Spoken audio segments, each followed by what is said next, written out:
Welcome back, everyone. As many of you know, if something is transmitted by Tawatur, it constitutes certain knowledge. In Islam, this method of transmission is independently, multiply attested in a way that could not have been possibly forged. Tawatur means reliable, without question. Most Muslims will, of course, say that this is how the Quran was transmitted. This goes right along with the claim of perfect preservation to the word, to the letter, to the dot, a claim parroted multitudes of times by complacent, average Muslims.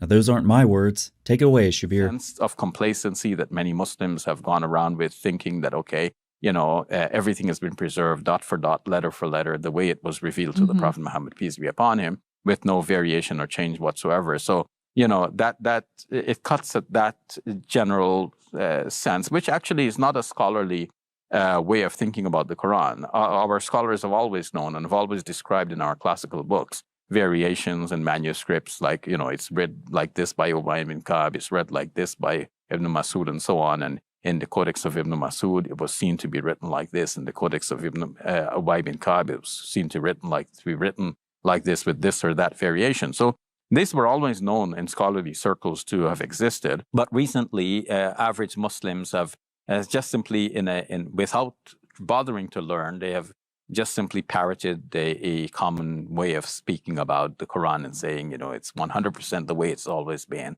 And they cannot imagine any variation. The spectacular, miraculous preservation of the Quran is therefore, without question, as we know, for the overwhelming majority of Muslims. However, there are many reasons to doubt this narrative. One reason, as Shabir alluded to, is that Muslim scholars themselves have doubted and shown that it cannot be the case. Shadi Nasser comments, Al-Zarkashi says that some late scholars have claimed that the 7 readings of the Quran are transmitted through Tawatur, only among the generations of readers and transmitters between the eponymous readers and their students. However, Tawatur cannot be verified among the generations between the Prophet and the eponymous readers. The isnads of all the eponymous readers down to the Prophet are single chains of transmission, where the conditions of Tawatur cannot be established with such isnads. So Muslim scholars have acknowledged the problems with establishing Tawatur of the Quran within the earliest generations of Muslims. But there are other reasons given to us by Muslim sources that show that the Quran is not transmitted by Tawatur. In a recent essay, Professor Nasser reviews some of these. The fact that the early Muslims greatly disagreed on the recitation of the Quran was reportedly the main reason behind Uthman's initiative to collect and codify the text. That Uthman destroyed all existing codices and kept only his official copy or copies was a clear testimony that a universal copy of the Quran, unanimously known to and agreed upon by the companions of the Prophet, did not exist. Again, if something is transmitted through Tawatur, that transmission constitutes certainty. Early Muslims did not agree over the form of the Quran, and even after Uthman's alleged recension to fix this problem, disagreements about and variants of the Quran continued to multiply. Next was the problem of the textual abrogation in the Quran, according to which a significant majority of Muslim scholars, based on soundly transmitted accounts, acknowledged this type of abrogation in the tradition. In addition to the familiar type, abrogation of the content or legal ruling without expunging the text, 2 other types were acknowledged. The absence of a definite list of what was abrogated and what was not, such as Umar not knowing that the stoning verse was abrogated, was another challenge to the idea that the final version of the Quran was universally known in all its details to all the companions of the Prophet. In addition to abrogation, several authenticated and widely transmitted traditions addressed scribal errors in the Quran, grammatical mistakes, missing verses, and textual abnormalities, all of which reports were generally accepted but thoroughly discussed and recontextualized by Muslim scholars. These are basic observations well attested in Muslim sources. If early Muslims are disagreeing over the form of the Quran, then that goes strongly against the concept of its transmission by Tawatur. If early Muslim authorities don't even know which verses are abrogated and which ones aren't, that also goes strongly against the concept of the Quran being transmitted by Tawatur. If Muslim authorities are describing mistakes in the Quran, missing verses, and so forth, then that's clearly evidence of human involvement, not part of the divine revelation, which would indicate innovation and intervention in the Quranic text, not simply Muslim scholars relying on the certainty of Tawatur and passing the Quran on as they received it. But wait, there's more. Another problematic matter often discussed in the tradition was the formula of the Basmalah as an opening verse in each chapter.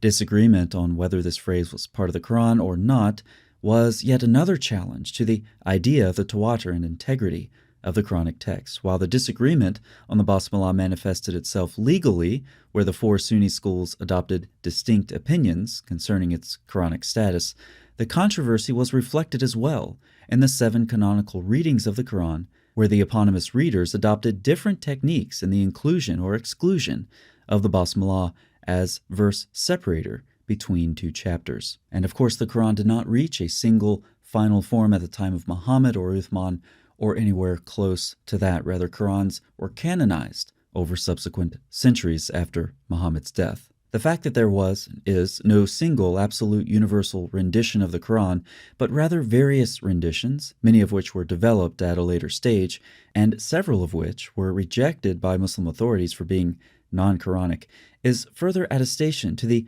unfeasibility of the concept of Tawatur al-Quran. The Quran does not and cannot exist without the tradition of the Qira'at, for it is the only means by which the Quran may be read and recited. Out of an immense corpus of variant readings of the Quranic text, 10 canonical readings have survived to be considered almost the sole representative of the divine rendition of the Quran. So why should we argue that the Quran has not been transmitted by Tawatur? Muslim scholars themselves have doubted transmission by Tawatur. Uthman's codification means there was no universally accepted Quran.